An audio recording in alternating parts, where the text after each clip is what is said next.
You're listening to and such a short amount of time to do it in. We were really a Mamamia podcast. It was the 12th of September 2018, and Australian academic Kylie Moore-Gilbert was making her way through Tehran's international airport in Iran. She'd been in Iran for 3 weeks for a work trip. She was a lecturer at Melbourne University, specialising in Islamic studies, and Kylie had been invited to the country by another university. All in all, she'd had a really great time there. But now she was on her way home, and if she was being honest, she was slightly relieved because for the past 24 hours, Kylie couldn't help but feel like she was being watched. And she couldn't wait to get home to her husband and her parents and shake this feeling.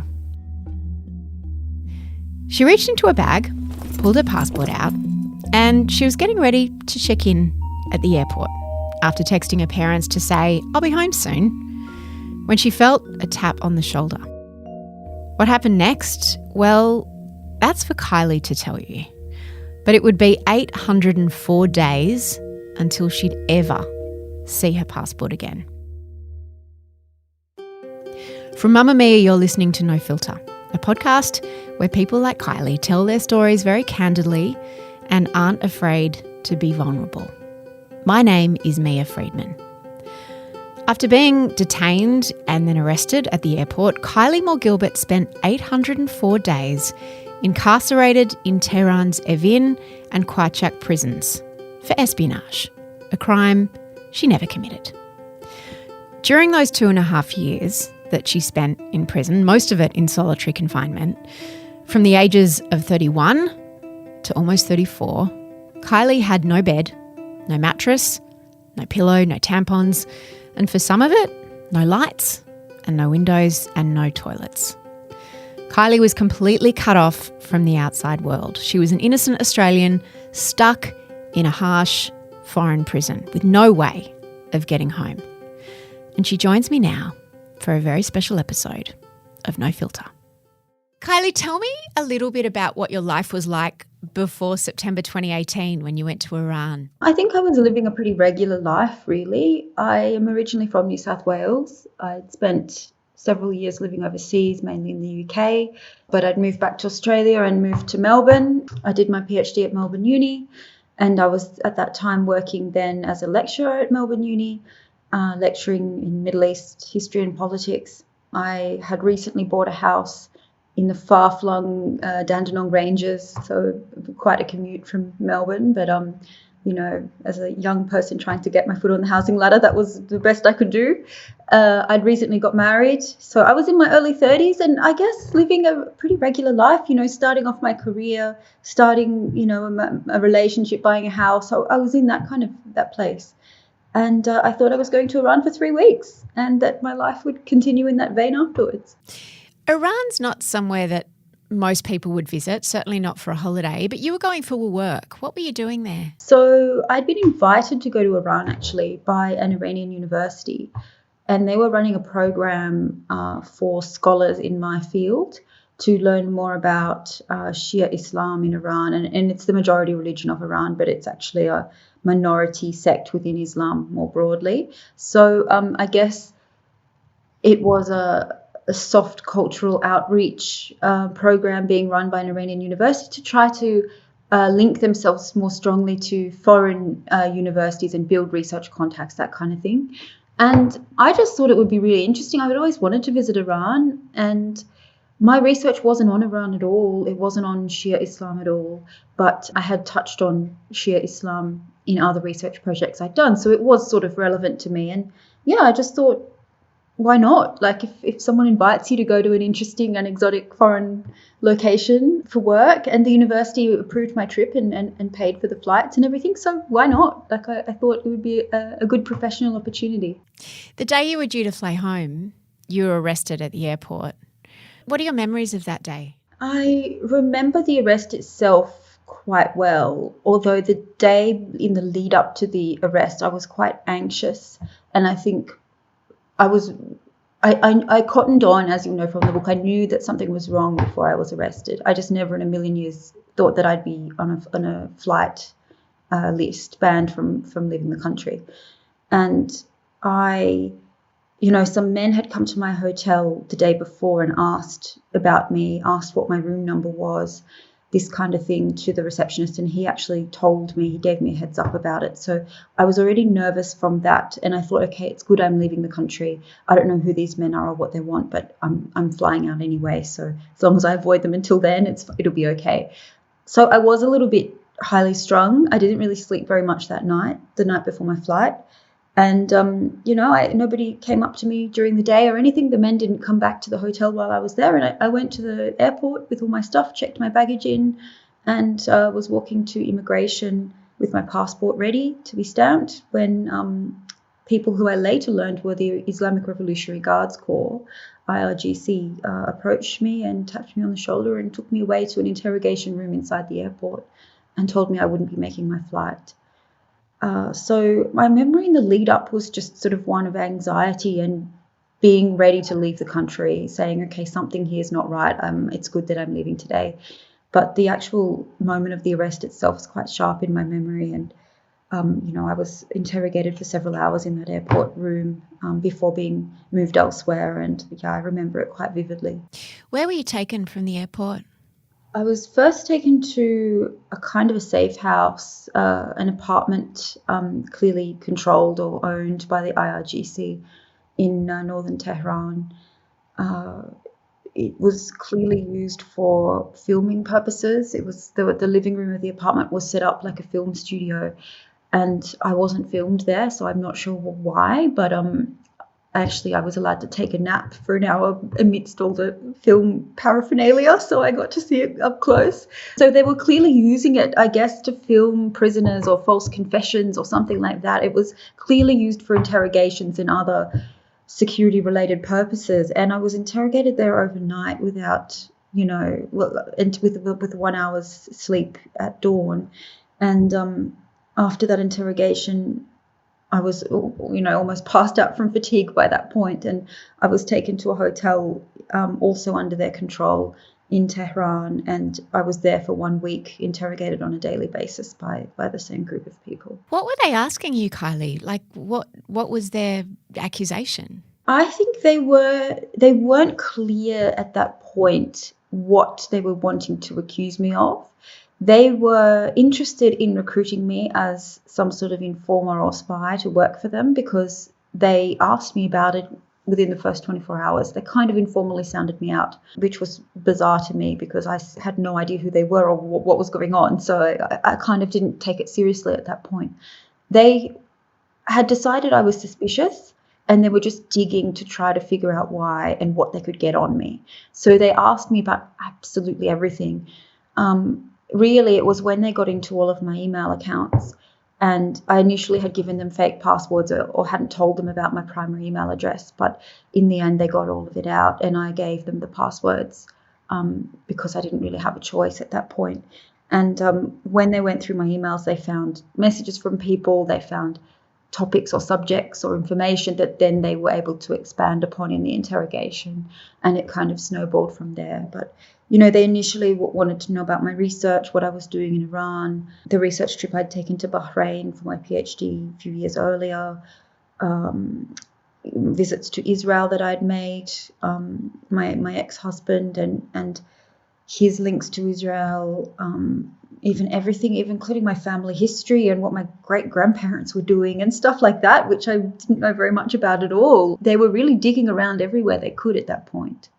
When you were in the hotel and previously in the safe house, and even when you were being interrogated at the airport, what did you think was going to happen? I had no conception whatsoever that I would be sent to prison. I would not have believed it if had they told me. Because I'd done nothing wrong, I thought, okay, this is a misunderstanding. I will explain to them that I've done nothing wrong. I'll show them that I'm innocent. They'll interrogate me and then they'll let me go and get back on the plane and fly back to Australia. So I cooperated them at the beginning. I tried to answer their questions because I thought, well, I've got nothing to hide. I haven't done anything. So, that when they're finished with me, when they've asked me all the questions they have to ask, they're just going to let me go home. And they were lying to me and telling me that as well. So especially in the hotel, they led me to believe that once I'd cooperated and done everything they needed me to do, then they would actually themselves buy me a ticket and put me on a plane. So I was naive, and at the beginning, that's what I thought would happen. It was just you alone in a room with up to a dozen men. Were you worried for your safety? Did they hurt you? Were you worried that you would be sexually assaulted? Yes, I was. This was one of my first fears. One of the first times that I felt physically unsafe was when there was a large scrum of men around me, and because I didn't know who they were. They wouldn't tell me who they were. They weren't wearing uniforms. They were all plain clothes. I didn't speak Farsi. They were all quite aggressive and hostile in the way they were speaking with one another. And there was somebody who was an appointed translator, but he, A, didn't speak fluent English, but B, didn't translate anything other than a direct request of me into English. So I was just bewildered by what was going on. And there were so many men, and they were quite hostile and aggressive. And I was actually, when they put me in the hotel, I didn't really sleep for the first night because I was afraid that one of them would come in and do something to me, or they would come back in the middle of the night, or I later learned actually there were cameras everywhere in that hotel. In my bedroom, there were hidden cameras.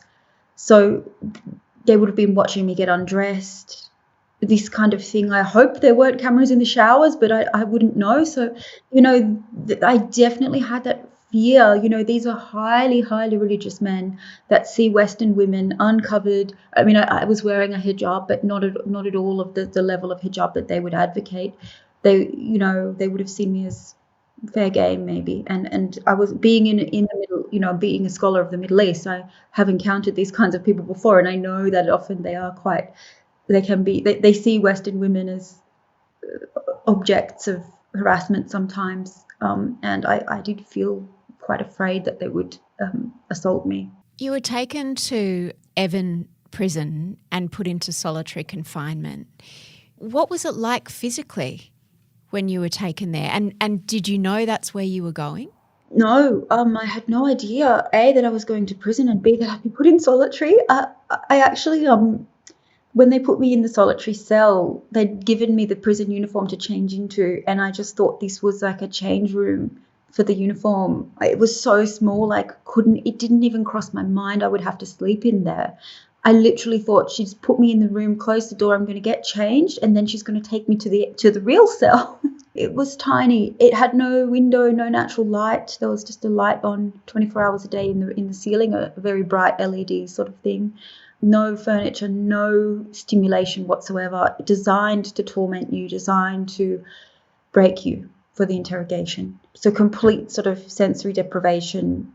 There was nothing to do whatsoever. The only object in the room was a telephone for calling the guards, but because I couldn't speak Farsi and they couldn't speak English, if I called them, nothing would happen because I'm saying I need to go to the toilet, and they didn't understand what that meant, and so they would just hang up on me. And so I was just in this horrible box, unable to communicate with anyone and not really understanding what was going on. How did you go to the toilet? Initially, I would bang on the door, and they didn't like that. They didn't like any making of noise, so they would come and open the door, and I would be sort of toilet, and they understood that, and they would take me to the bathroom. Only when they had time or when they felt like it. So I would be blindfolded as well when I was taken to the bathroom so that I wouldn't see the hallways or the other rooms in the facility. But that didn't, after a while I had seen everything. But for that first month, I was very heavily blindfolded and escorted by the arm to the toilet and given one square of toilet paper. And if I spent more than sort of 30 seconds in there, they'd bang on the door and yell at me. And, going to the toilet was a fraught experience in and of itself. What about getting your period? Oh my God, Mia, this was a nightmare. Kylie, I'm just I know these are such basic questions, but of course it's like your basic dignity was taken away. How did you cope with these very basic needs that you would have had? Honestly, every female prisoner in there, you can have an hours-long discussion about these things with them. I've heard countless horror stories. Principally, Iran doesn't believe in tampons. It's very difficult to get tampons in Iran because they believe that it takes a woman's virginity. There's all these superstitions about tampons. So the prison guards basically banned tampons because they said only an immoral woman would use such a thing. And it's actually a very pervasive idea. Even, with other prisoners, I discussed it, and many of them, especially older ones or ones who hadn't travelled abroad, believed that, no man would want to marry you if you were a single woman if you'd used tampons for your period. So they used these terrible, huge, fat nappy pads that looked like they belonged, like incontinence pads for elderly people. This was all we were given for our periods. And actually, I had many fights over it because they would give me one at a time.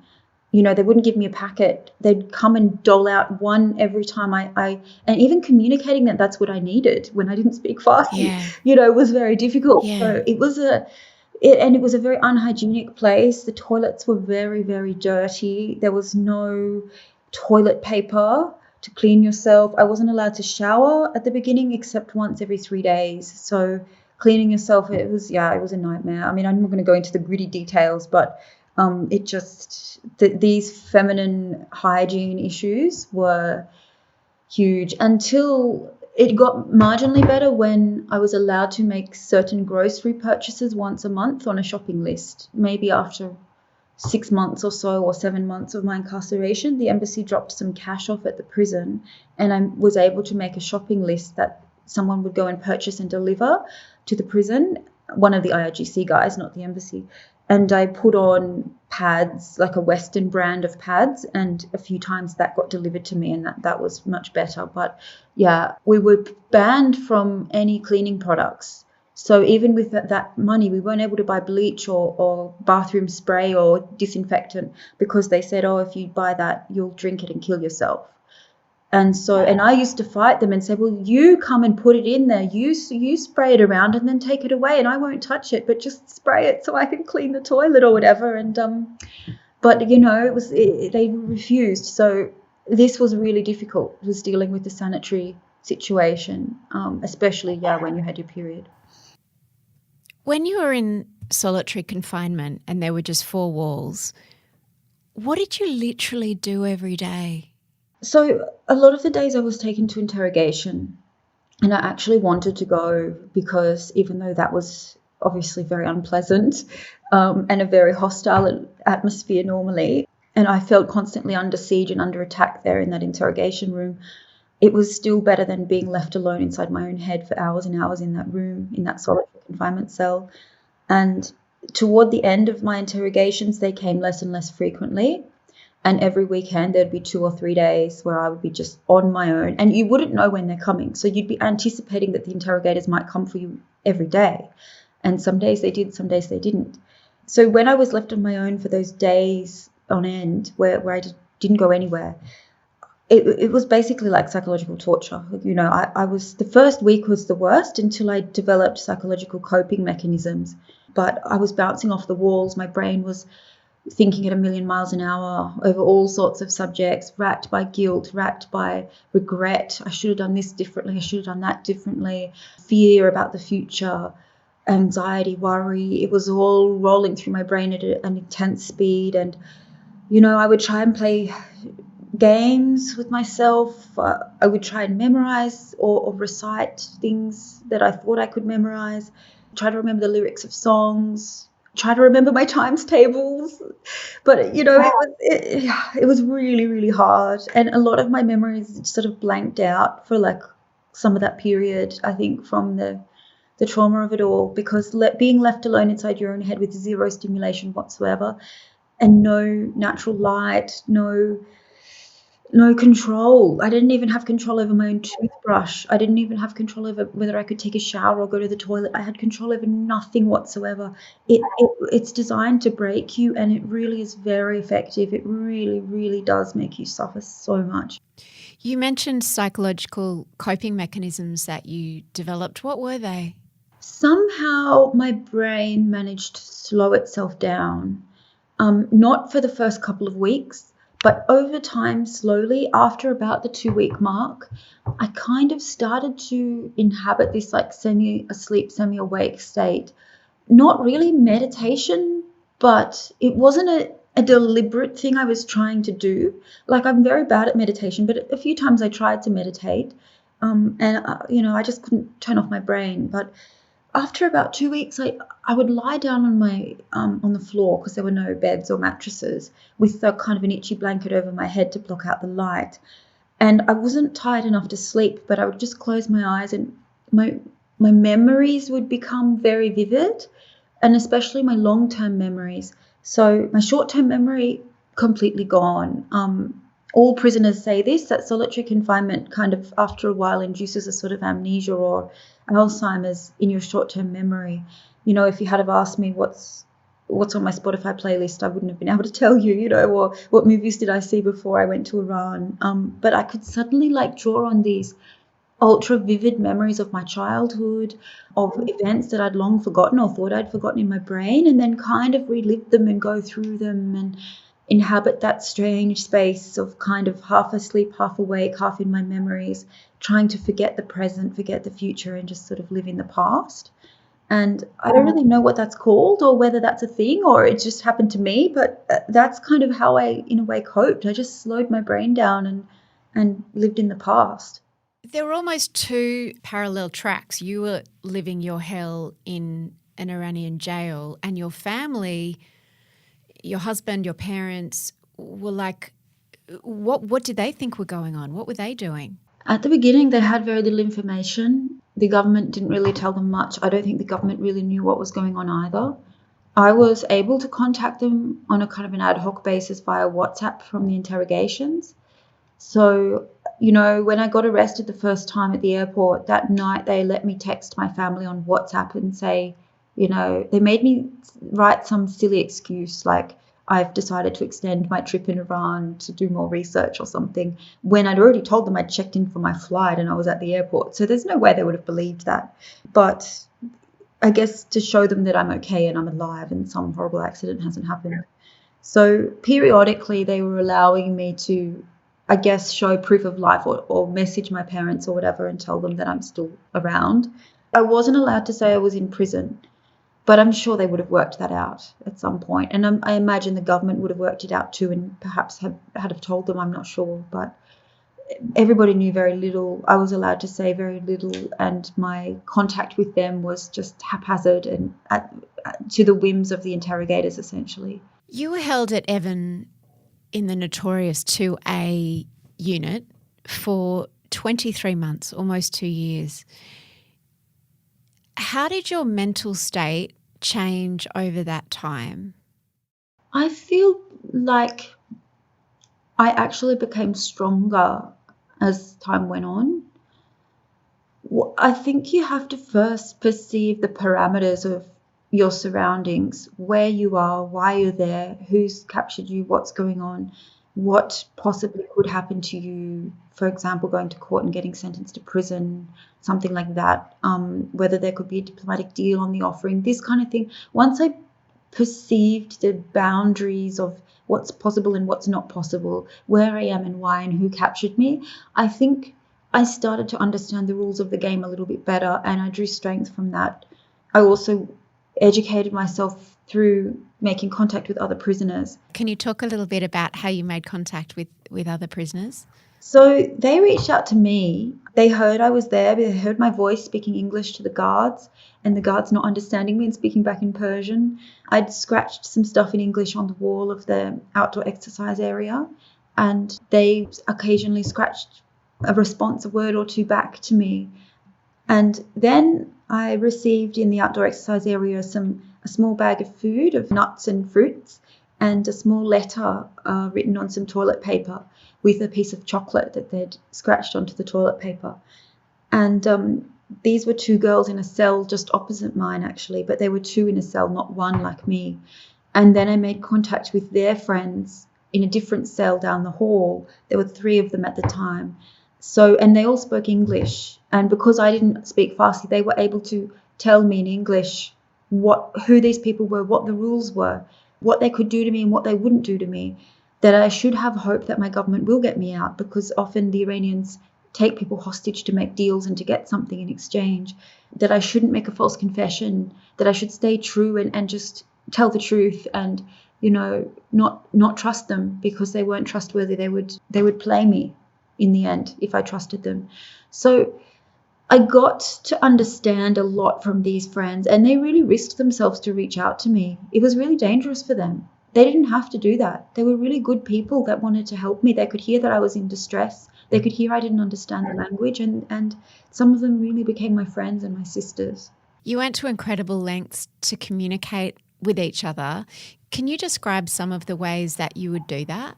We had an air conditioning vent for a period of several months that, through this convoluted system of vents that we figured out, one of the vents, we had maybe 4 vents in each cell, one in the toilet or 3 maybe, and we figured out one of our vents connected to one of their vents. So, and I had to sort of climb the toilet cistern in order to get my head up there and talk through the vent. But at certain times on certain guard shifts, we figured out we could communicate through these vents without it being discovered. So every 3 nights on certain guard shifts, we would talk for maybe 10 minutes. Myself and my friend Nilufar and Hoda, who were in a cell next to mine. And this is when, we exchanged notes too, but this was where we could, exchange the most information. We were moved cells many times, and that vent situation didn't last, but we devised several different ways of passing notes. And the most successful way, which I actually came up with, was we got a pair of pants, prison uniform pants that were spare, because prisoners would come in and then go out, and you wash your clothes and you put them on a rack in the communal laundry. So when we discovered there was a spare pair of pants on the rack, I stole them, pretending they were mine, and managed to open the seam of the bottom of the trouser, maybe 1 or half a centimetre, and roll up a very small note in a long tube and insert it into that seam. And then we've marked the pants with a small asterisk actually on the waistband to know that these were the note pants. And I would wash them alongside my own uniform, trying to keep the note as dry as possible, and hang them up on the rack in a certain part of the rack as an indication that those pants were a delivery of a note. And then the other cell would take them, pretending that's their washing that they're taking from the rack, and remove it back to their cell and take the note out and read it. And it was a very complex operation to write the notes in secret away from the camera as well and get them into the pants, but it was actually never discovered. Unlike several other methods we had, we were never caught with that one, and we kept it up for months and months. Some of the things that were considered contraband were pen and paper. I mean, that was considered an absolute luxury, but occasionally you got hold of some, didn't you? Like, what did you write these notes with? So we all had secret pens for a time.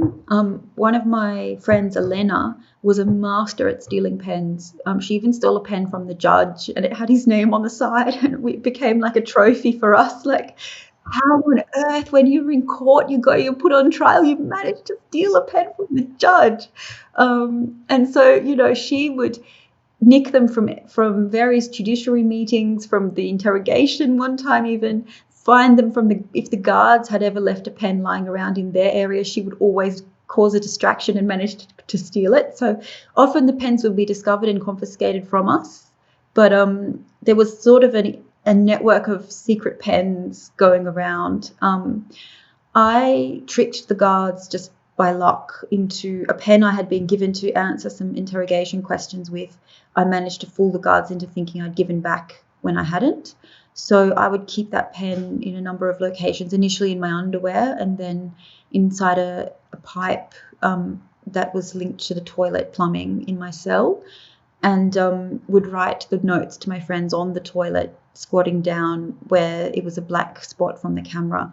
And we would write on scraps of packaging, scraps of cardboard, the cardboard of a toilet paper roll, or even toilet paper itself if we didn't have anything else. So we became quite good at stealing and hiding pens. And even if you took the actual thin vessel of the ink out of the plastic pen itself, then it became really, really small and thin, and that could be inserted into the hem of a piece of clothing, article of clothing, and not be discovered as well. So it was harder to write with because it was bendy, but you could do that. I did that a few times too to avoid detection. I'm Mia Friedman, and you're listening to No Filter with Kylie Moore-Gilbert.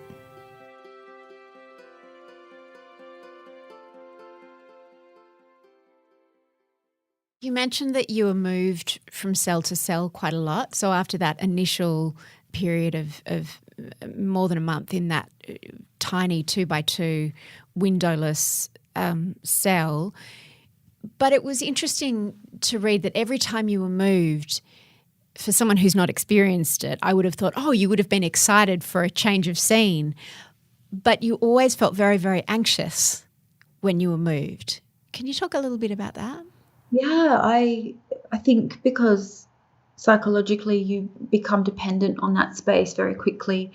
It becomes a comfort almost. The routine of prison is comforting to you. Anything outside of the routine is scary. You get into that psychological space where by the end of my 4 weeks in that extreme solitary confinement box, I had figured out how to manage my brain, and anything outside the routine just terrified me. So when I was removed from that cell and brought into a slightly larger one with a TV locked on one channel at one high volume, and couldn't turn it off and didn't understand the language. So it actually was worse to have that TV than without. But I guess it was a step up. It was some sort of reward in a way. I don't know, but I just freaked out. I didn't want to go there. I actually got myself transferred back to my old solitary cell for one night before agreeing to move. And it was the suddenness and the unexpectedness of it too. They just rocked up one day and said, pack your stuff or pack up your blankets. We're moving in there. And I couldn't deal with it psychologically, because you become really dependent on that space and on routine. You just slept on the floor, was it just a hard floor with a scratchy blanket, like no pillow, no mattress? Yep, I didn't sleep on a mattress for the entire 2 years and 3 months in Iran. I didn't have a pillow. What did that do to your back, Kylie? Were you in agony? My back was okay, but my neck, because of the lack of a pillow, I put I folded up a blanket and put it under my head, but it was itchy, bulky, hard. It felt like I had a brick under my head, It really, I had a lot of neck pain and neck problems. Other prisoners, though, I saw plenty of older women in their 60s, for example, who already had bad backs before they came in, or who were overweight or had various health problems, and just sleeping on the floor like that was agony for them. And they really couldn't do it. They were constantly whimpering and in pain and suffering from it. And it's part of the suffering. They treat you like an animal, and it's deliberate. They dehumanize you. And not giving you a proper bed or a pillow or a sheet or a mattress is part of that. Having everything be dirty and unclean is part of that. I was constantly, one of my pastimes was to pick other people's hairs out of my blankets. And I would spend hours meticulously going over every inch of my 3 blankets and pulling black curly hairs and people's head hair and everything out, and creating a big ball of them on the floor, And so I think it was deliberate. They didn't give us clean blankets. They didn't give us bedding because they wanted us to suffer. And all of these small humiliations, all of them worked together to break us. Same with not being able to shower. There was no logical reason why at the beginning I could only shower every 3 days. Very quickly, because I just couldn't deal with it and was having meltdowns over it, in the end they let me shower every day. But there was no logical reason for it. It was just to make you suffer, dehumanize you. Were there little things that you did that were privately defiant to sort of maintain your dignity? The first real act of defiance I undertook was a hunger strike. Well, I guess you could say it was contacting my friends in other cells and stealing a pen and hiding it and everything. That was obviously defiant too. But I took the step of going on hunger strike after about 4 months of my incarceration, and actually it worked, and I had my demands fulfilled, and I underwent maybe 7 hunger strikes, I think, over the time of my incarceration. And that actually felt good, because you felt like you were actually doing something. It was one of the only things you could control, was whether you ate or not. They couldn't really force you to eat unless they took you to hospital and force fed you, but they never did that to me. So I felt some measure of control, that I was clawing back some control, and I could make demands, and I had some agency and power in doing that. So I think that was really the first proper step of outward, obvious, overt defiance that I took. But I resisted a lot.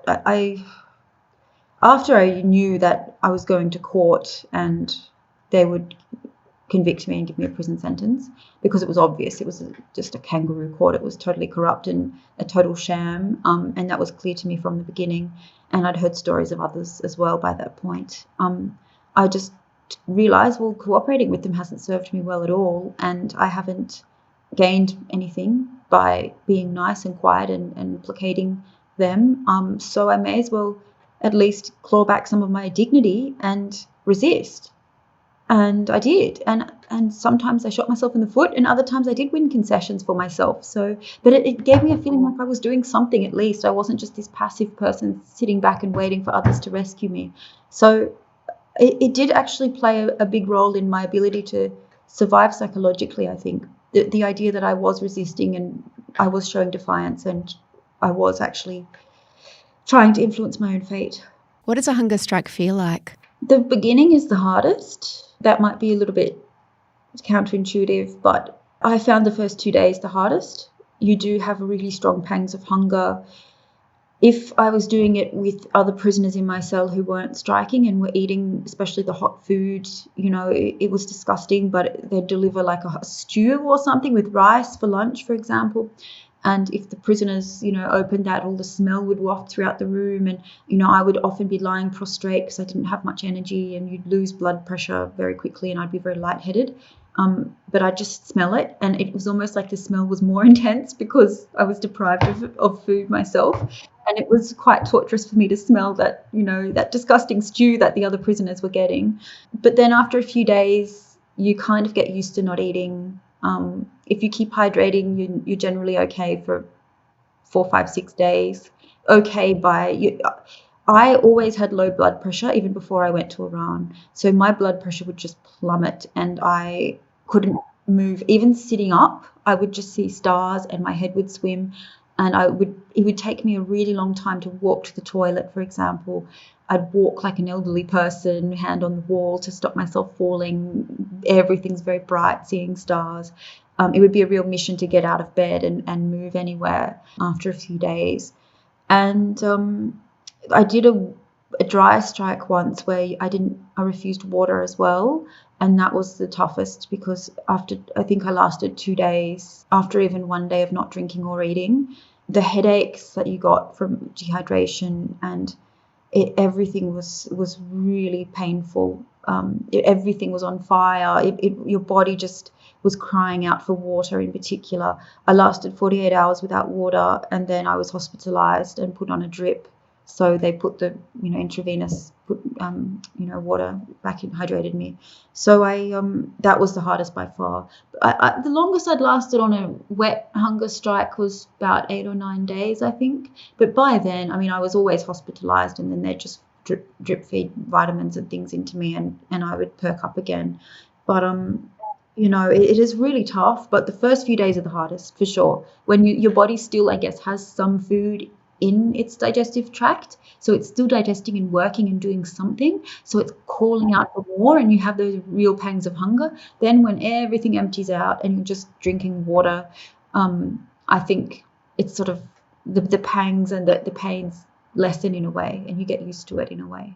All through this time, from the minute that you were detained at the airport, you were being interrogated, and the lead interrogator was an Iranian Revolutionary Guard called Qazi. Your relationship with him, or his relationship with you, was so twisted and brutal and intense and complicated. Can you explain how it was and how it developed over those years that you were held? Yeah, this is really hard for me to sort of articulate because I don't properly even understand it myself. He was sort of more senior than the interrogators in a way. He was the head or responsible for judicial affairs or legal affairs within the Revolutionary Guard's intelligence organisation. And he was actually one of the main interlocutors of the Australian government in negotiating my release. So he was quite senior, and I think was linked through family ties to the head of the IRGC's intelligence unit, which gave him, because it's all very incestuous and mafia-like in a way, it's all one big family, and it gave him the ability to act outside the rules of his own organisation in a way. He broke the rules many times. He kind of did what he wanted and acted with impunity. So even, you know, from the first few nights in the hotel, he was telling me things and doing things which were outside of the rules. And he was there on the night of my arrest. He initially played the good cop role in the hotel, for example, and sort of, I think, wanted to recruit me. He was trying to recruit me for most of the time I was there, using either carrots or To be a spy for Iran. Yes. Even though they were accusing you of being a spy and they convicted you of being a spy for Israel? Yes. Yeah. I mean, I think he and they knew I wasn't a spy, but once their organisation decided that would be the line they were running and that's what they were going to convict me of, they all just sort of parroted the propaganda from then on.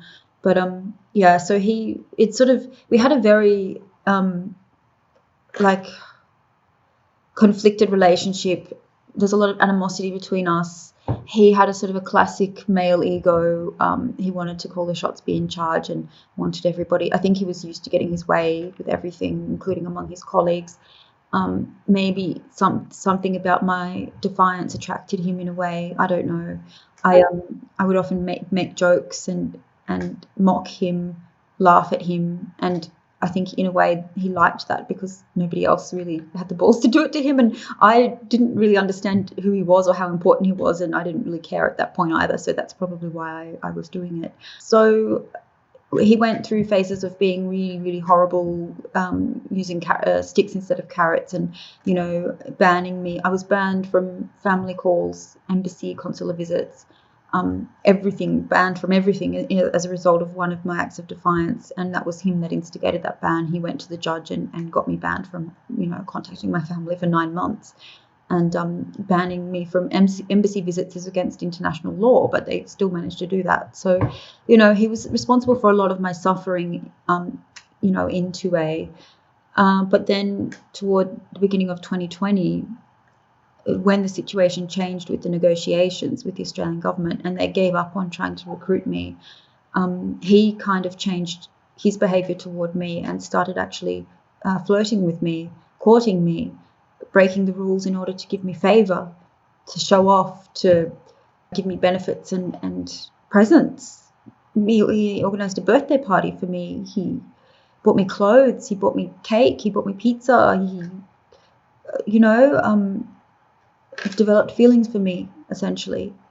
And I guess, I don't know if I had a choice, but I entered into this dangerous, risky sort of game of trying to toy with his affections and use his, in a way, weakness for me to my benefit, but without properly understanding the rules of the game and the parameters, and therefore shooting myself in the foot a hell of a lot of the time because I just couldn't play the game when I didn't have any cards in my hand and I didn't know the rules of the game. So it was a really, and there was a lot of emotional abuse. I was entirely under his power. I was in solitary confinement under his control, and it was a really, really difficult situation I couldn't get out of. I was trying to influence to my benefit. The word I kept coming back to as I read your account was feisty. And I kept saying while I was reading, Kylie, stop it. Stop it. Stop it. Stop it. I was so worried for you. And I was just like, don't say that. Don't do that. Don't mock him. Just be a good girl, which I thought was interesting. Like, I was like, just play the game to get out of there. But of course, what would I know? But also I realized that you never gave up. Like, you never were, I mean, there were times when you had complete despair, but it didn't last long. And I was wondering if that sense of pushing back and being feisty, that was part of how you survived. Was it a choice? It was. I think that's a really good way of looking at it, actually, because I don't know if I'm a feisty person in real life, but I am stubborn, and I do have a kind of a sense of justice, I guess, or injustice, or, you know, I don't like when I'm not somebody who it's easy to bully. So for me, I had had enough. I was completely fed up with towing the line and doing what they wanted when they constantly broke their promises, shifted the goalposts, and essentially fucked me over. Like, they were bullies and I was weak, and they were getting what they wanted from my weakness. I had to stand up to them and show them that I was stronger than they thought in order to, I guess, establish a red line, and not let them do whatever they wanted to me. So I saw it as, it was a survival mechanism in a way for me. I didn't know how long I would be there for. I wanted to come out with my dignity intact as well. And it was important to me to stand up to them. And yes, I did have a big mouth at times, and, would mock and belittle certain members of them that I knew I would get away with, or joke around with Kazizadeh or whatever. But that was because I understood I probably would get away with it. I spoke enough Farsi by that point. I understood the dynamic between them all by that point. And I just didn't care. Like, you just reach a point where you stop caring. You're like, I've got nothing to lose, And befriending some of them actually was beneficial because I got information out of them. So I probably wasn't very smart. I probably should have just kept my head down, stayed quiet, and not got to know any of them, and just waited for the government to get me out. But I wasn't seeing any movement on that front, and because it wasn't in the media for so long, I didn't trust that I would be prioritized, that anybody really knew what was going on. And so I just thought that was really the only avenue I had left to me. Because he was so instrumental in the negotiations with the Australian government about your release, did it occur to you that maybe he was going to stall them so that he could keep you there because he'd become so obsessed with you? Yeah, it occurred to me too late. Once I was already too deep in it to get out. And I actually just didn't think that this person is powerful enough to do that, to get in the way of a diplomatic negotiation. I'm pretty sure that's what happened, but I don't know 100%. But they would have got me out in the end. But I do believe that I spent a significant period extra in prison because of his infatuation with me and the fact that he didn't really want to make a deal to let me go, and so kept putting roadblocks in the way for the hell of it. Has he tried to contact you since you got out? He hasn't contacted me directly, no. I mean, that would be... he was, I believe, removed from my case because of this relationship with me, for want of a better word, about a couple of months before my release.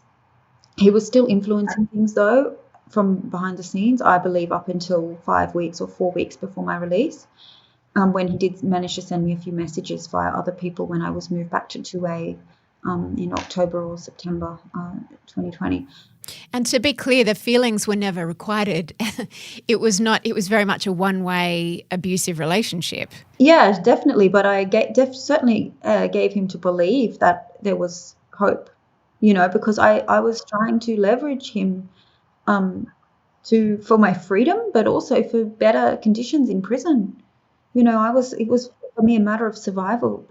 I wanted him on side. I wanted him to be my friend because he was so powerful in there that he could do things like bring me a 3-tiered chocolate cake with my name iced on it for my birthday, or, authorize me to be able to wear my own clothes and not the prison uniform, authorize me to have extra shopping lists, authorize me to even go outside the prison for medical treatment.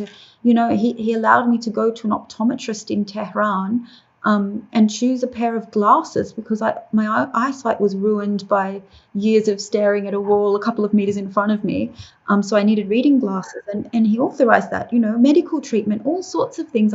It was beneficial to me to sort of develop a friendly relationship with him in order to leverage that. So whilst it wasn't reciprocated, I did, encourage it to a certain extent at certain times because I could see the benefit.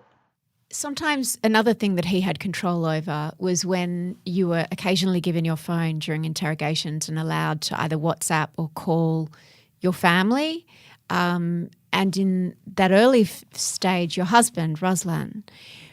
When did the phone calls with your now ex-husband start to become a little odd and start to give you, cause for confusion?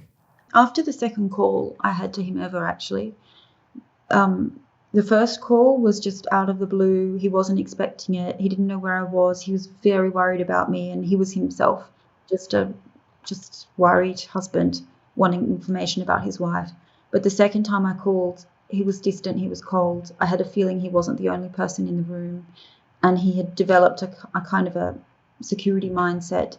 And I mean, as you would, I mean, he knew that some nefarious group in Iran had arrested me or taken me hostage or something. So of course he would be mindful of security, but I just felt like it wasn't the person I knew that I was talking to. It was someone else, and it was cold and unfeeling, and it upset me. Did you eventually sort of stop speaking and stop contacting each other?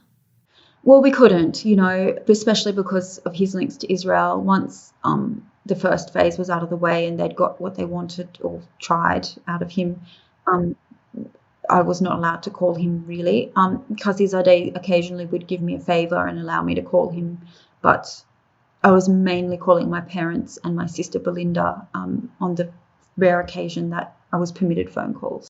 You had a lot of time to think. Did you tell yourself a story about what might have happened? I certainly theorised a lot about how I came to have been arrested in the first place. Because I didn't understand all the dynamics, and I still don't completely.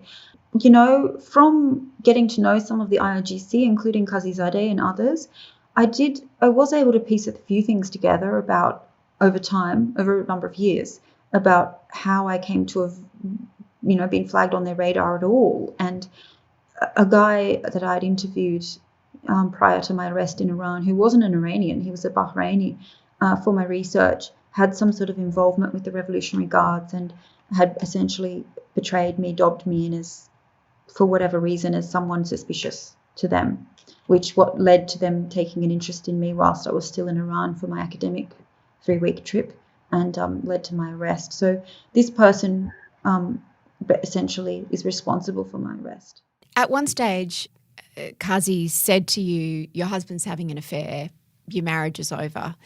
Did you just think that was just another thing that he was saying to you to try and break you?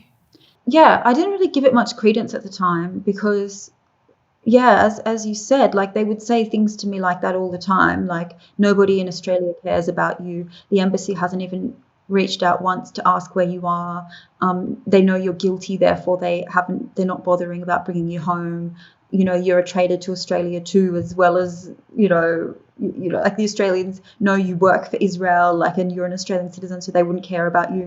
They would say all sorts of bullshit to me. So when they said that about my husband, I was just like, yeah, whatever. Like I didn't believe it, and I actually laughed at them, I think, when they said it. I don't know whether they knew that or not. They could have just been saying that to upset me, and actually it was true, but they didn't know, So either they knew something or they didn't. I'm not sure, but at the time I didn't really believe them. Had you kind of made peace with yourself in your mind that whatever the reason, your marriage was over while you were still in prison? I wasn't thinking about it a lot, to be honest. The outside world felt so far away. My coping mechanism was to just focus on the here and now, live in the moment and forget the future, just not think about my old life, thinking about my family, my job, my everything, my relationship. It upset me a lot. So I would just sort of numb myself and just live in the here and now and try and focus on various, goings on within the 2A unit, what my friends were up to, concerning myself with the day-to-day routine. So whilst I did think about it, I was pretty sure my marriage was over, just because I didn't feel that I was getting the support that I would have wanted from a partner in such a situation, and that I thought I would have given had it been reversed. So I felt like, well, when I do come home, whenever that may be, I don't think we can come back from this. After 804 days, on November the 25th, 2020, you were released. Could you believe it? No, I also had such a mistrust that it was real, that even when it was happening, I had part of my brain was going, don't celebrate yet. Something could still happen to F it up, like you've got out of prison, but you're still on Iranian territory. They can come and pick you up at any moment. They can turn the plane around in the sky as long as you're still in Iranian airspace and take you straight back. So, the diplomatic deal had fallen through a few times, and I didn't want to give myself false hope. So even when the ambassador came 2 days earlier and told me 2 days before my release and said to me, we're going to release you in 48 hours, Nick Warner, the envoy, who's fantastic, he did so much to help, and the ambassador Lyndall too, you know, he's on his way, he's in the air. I just didn't believe it. And I thought, okay, this is another time it's going to fall through. So only when we passed out of Iranian airspace and landed in Qatar, in Doha, which was our first stop on the way back to Australia, did I actually kind of start to breathe and try to grapple with the fact that I wasn't in Iran anymore. They couldn't get me anymore. That is not the end of my conversation with Kylie. If you are a Mamamia subscriber, you can hear what happened to Kylie after she got out. And in this subscriber episode, she talks about how her life changed forever, what it was like trying to acclimatise, and what happened when she got back to her house and her marriage. And that part is just unbelievable. Them together in the street and published them, and that was quite upsetting for me to see. But it is what it is, and, you know, I wish them all the best. Follow the link in the show notes to hear that episode. You can find Kylie's book, The Uncaged Sky. It's brilliant. Via a link in our show notes.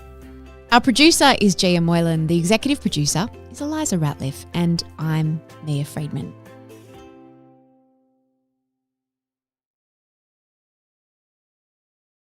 Mamamia acknowledges the traditional owners of the land we have recorded this podcast on, the Gadigal people of the Eora Nation.